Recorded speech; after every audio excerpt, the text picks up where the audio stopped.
Tunghayan naman natin ang mga balita mula sa Visayas.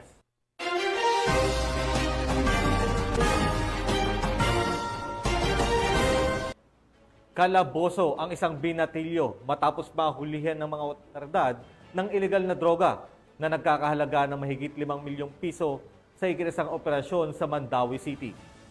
Patroluman Alalid Canoog sa report.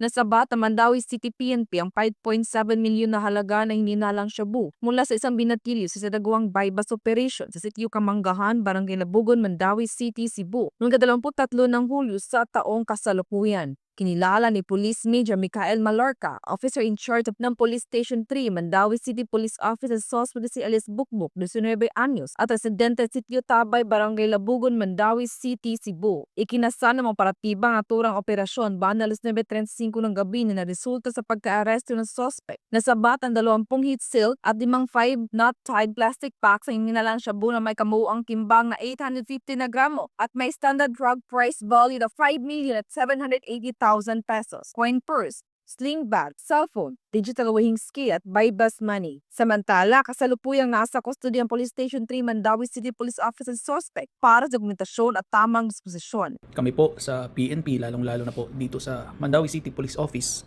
ay hindi po titigil sa paghuli at pagpapatupad ng batas upang masugpo ang illegal na droga.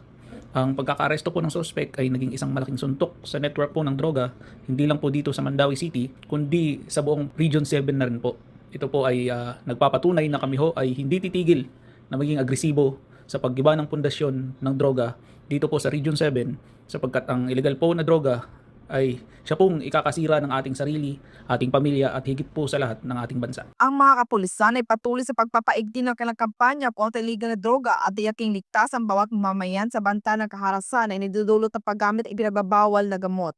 Mula dito sa Mandawi City Police Office, ako ang iyong Police News Network Correspondent, Patrolwoman Annalyn N. Canoog, alagad ng batas, tagataguyod na balitang pulis.